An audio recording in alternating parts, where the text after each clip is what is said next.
Well, Barry, tell us a story about a place where you went through this process and you had a successful outcome that you really thought this is the kind of outcome that we do this project for, that other groups might want to think about if they're thinking about it in their watershed. Well, the best one to tell you is the one that went to completion finally. It took a while to get going, and people often would either agree to fix it or somehow I would decide not to pursue it. But one that I just recently settled earlier this year that was started, I think, in 2005. So it took about 7 years to get there. A lot of delays along the way. It was a Department of Transportation, TDOT here in Tennessee. It was one of the sites that was identified in the initial report that the grad student called me about. And it's in my neighborhood. I can walk to one of the mitigation sites from my house that was never built.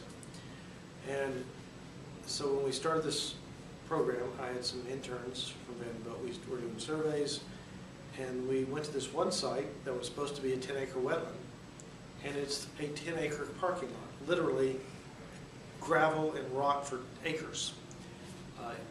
And we had to go back to the file and understand how did this happen, because it was a 1992 permit. We found it in 2005.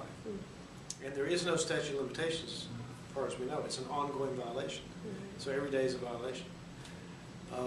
So after much research, we ended up suing the person that put the rock there because we found that a different person had filled it than the DOT.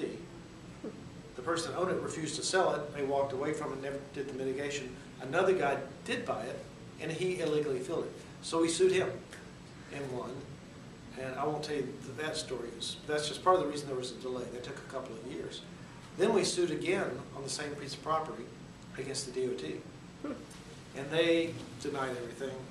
They claimed they had bought mitigation credits at a mitigation bank that made up for this, but the permit didn't say that. So we fought back and forth for about a year or so, and they filed a motion for summary judgment asking the court to throw this case out. And we replied and won every single issue, except for the penalty request, which they claimed sovereign immunity, which was true, and we knew that. So we had prepared for it by suing the commissioner personally as the agent of the agency. And so we had that covered. It took us another year to convince them they had lost.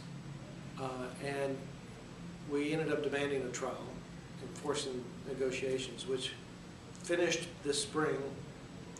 They agreed to build 10 acres of wetlands in a nearby park in my neighborhood that includes 2 shorebird ponds in addition to the 10 acres of wetlands. And they left their purchased credits of this 10 acres of this mitigation bank and could not use those again. About $100 and some odd thousand of purchase. And they agreed to pay back my expenses and attorney's fees. Not everything we asked for, but a significant portion. So we got a cash of about $75,000 for our fees and expenses, and the rest of the package with that added up to $550,000 of work and funds, which is a pretty major victory and set a precedent. We did offer to them near the end of negotiations to bring them all the other permits that we had found of theirs we thought were also in violation and have sort of a global settlement. And they told me to get lost, which I did. And now we have, in the last 2 weeks, filed 3 new notices of intent to sue them again and again and again.